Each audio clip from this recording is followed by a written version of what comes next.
Whitechapel. Change here for the Overground, plus the District and Hammersmith and City Underground lines. There's a lot to love about this station on the Elizabeth line at both platform and entrance levels. Starting at train level, check out this video's first hidden gem with this art display along the platforms. It's called A Sunday Afternoon in Whitechapel, and there are numerous collages every few yards along the platforms. Next, let's head up to the entrance, where two more hidden gems can be discovered. At the original Whitechapel station entrance, this display highlighting women's roles in Transport for London can be seen. Just below that, note the bilingual signage, with Whitechapel also written here in Bangla to celebrate the local area's Bangladeshi community.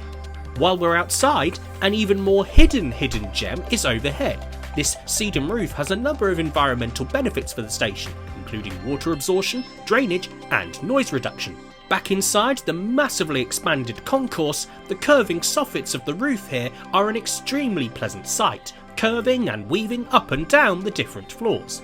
The connections to all of the respective lines here are seamless. It's incredible to consider that despite the amount of construction to undertake, the new station concourse and the Elizabeth line were built without closing these other lines for long periods.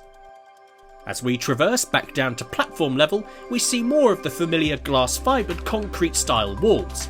This is the last of the stations on the route to have this kind of fitting that's synonymous with the line as we travel eastbound. We depart Whitechapel and set sail for Canary Wharf.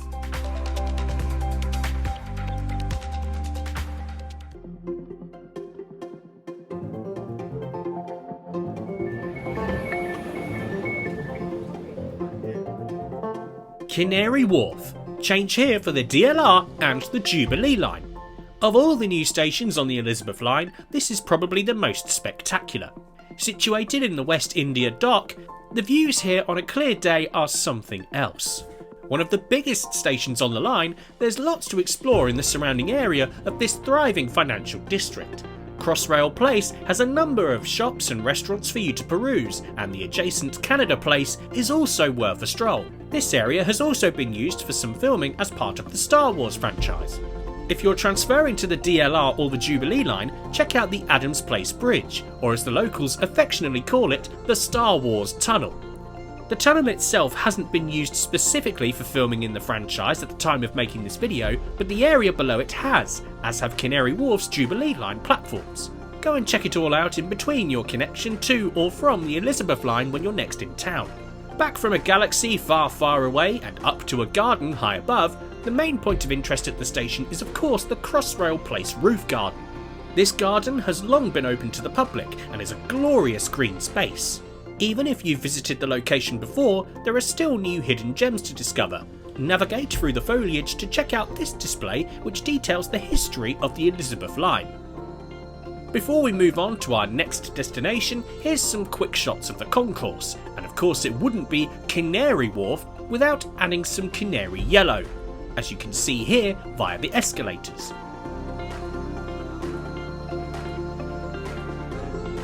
We fly east from the Canary Wharf nest to our next destination, Custom House.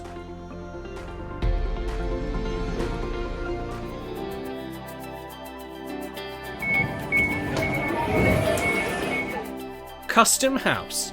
Change here for the DLR and the XL Centre. Of all the stations on the line, this one has become one of the most intriguing with the Crossrail project, as it's one of the few stations where we've actively been able to see the construction progress over the last few years, especially when passing by the site on the adjacent DLR. Pop outside to spot a hidden gem here. Check out this Newham trackside wall art display by Sonia Boyce, which features a collection of short stories spread along the entirety of the wall. This fully open-air aesthetic and design is a welcome change of scenery. The best feature of this station though is that with the exception of Abbey Wood where trains terminate or begin their journeys, this is the only spot where you can see the purple train up close and personal without having to peer through the glass. It's a fantastic spot to watch the Class 345s go about their business and to watch regular passes from the westbound and eastbound trains alike. Let me know in the comments if you'd like to see a video profiling the class and the units nicknamed the Purple Train. Now we've enjoyed taking in the open air of Custom House, we'll fire across to Woolwich.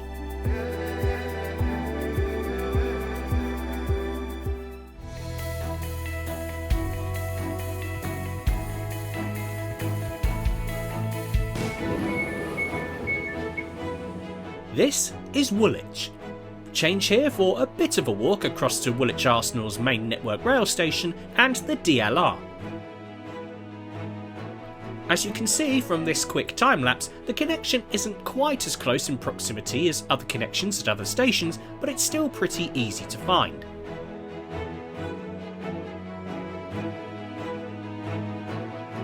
Reconnecting Woolwich's famous Arsenal to the rest of the town once again, the station here is a welcome addition to the area.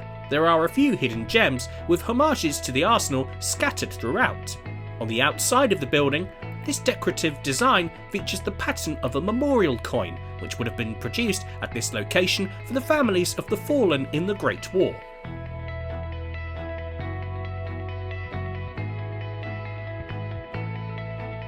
The brickwork within the singular station entry and exit portal uses similar material to that used on other buildings around the Arsenal area.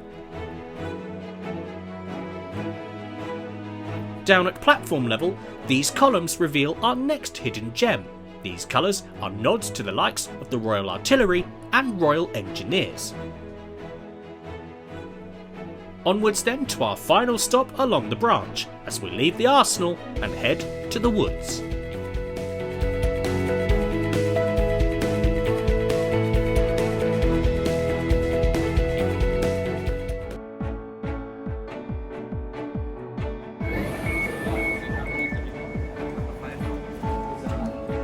Abbey Wood.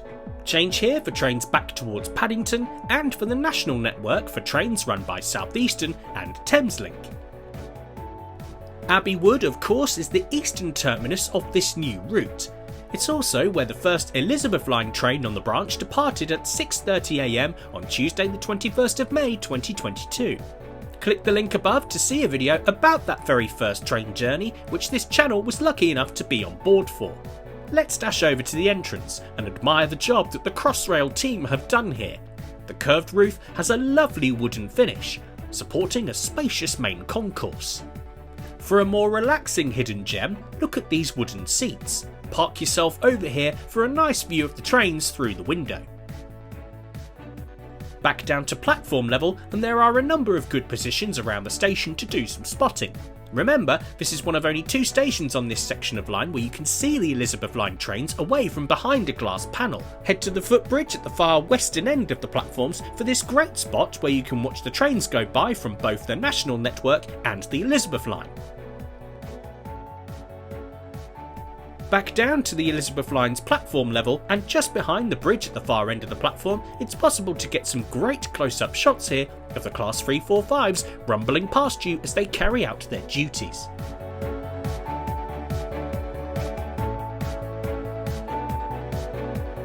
So, that concludes our journey on the Elizabeth Line from Paddington to Abbey Wood. I hope you enjoyed this 2-part special exploring the line, its unique stations, and all of the hidden gems that can be found. Please hit the video with a thumbs up if you've enjoyed our trip along the line, and leave a comment about your own hidden gems that you've discovered along the route. Finally, thanks for all of the continued support of the channel. Thanks for watching, take care, and see you soon. Bye for now.